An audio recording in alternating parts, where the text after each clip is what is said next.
అన్నా నమస్తే అన్నా. నువ్వంటే నాకు ఎంతో పిచ్చో. నాకు ఎందుకన్నా జగనన్న అంటే నర నరాల్లో ఇమిడిపోయిందన్నా. నేను ఒక వికలాంగుడిని. నా భార్య ఇప్పుడు మాట్లాడింది, ఆమె కూడా వికలాంగుడన్నా.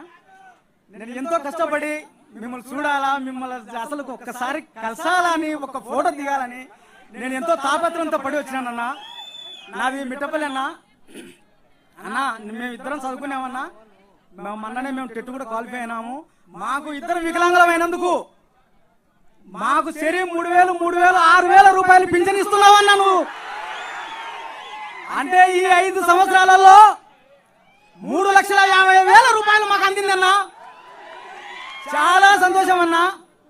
ఇకపోతే అన్నా, మొన్న మీరు ఆలగడ్డకు వచ్చినప్పుడు 45 అడుగుల 2 కటౌట్లు నేనే స్వయంగా పేశానన్నా. నేను వికలాంగుని అయినా కూడా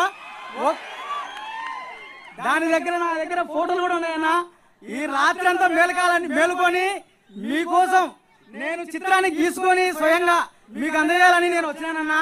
నా అభిమానాన్ని కాదనకుండా ఒక్కసారి నా ఆవేదనను ఒక్కసారి ఆలోచన చేసి ఒక్క ఫోటో దిగితే చాలన్నా. నాకు అదే సంతోషం అన్నా. జగనన్న అన్నా, నేను మిమిక్రీ ఆర్టిస్ట్ కూడా అన్నా. ఒక్క డైలాగ్ చెప్తాను, మీ మాట ఒక్క మాట.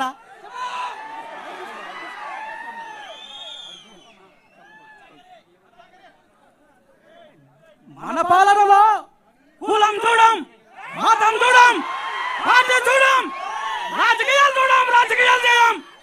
ప్రతి ఒక్క పేద వంశకి మంచి జరిగే కార్యక్రమం చేస్తాము అని చెప్పి ప్రతి ఒక్కరికి చెప్పండి. అన్నొస్తున్నాడు, మంచి రోజులు వస్తున్నాయి అని చెప్పి ప్రతి అవ్వకు, ప్రతి తాతకు చెప్పండి. మేమంతా మిమ్మల్ని సీఎం చేసుకోవడానికి మేము సిద్ధం. మీరంతా సిద్ధమేనా అని అడుగుతున్నా మిమ్మల్ని. సిద్ధం సిద్ధం. జై జగనన్న. పేరేం పేరు?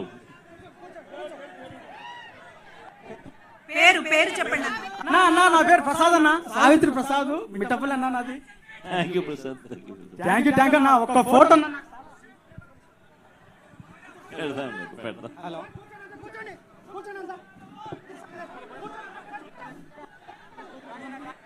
హలో అన్న, నమస్తే. చెప్పండి అన్న, చెప్పండి. కొంచెం పేరు చెప్పండి. నమస్తే అన్న. నా పేరు ఎం హుసేన్ బాషా అన్న.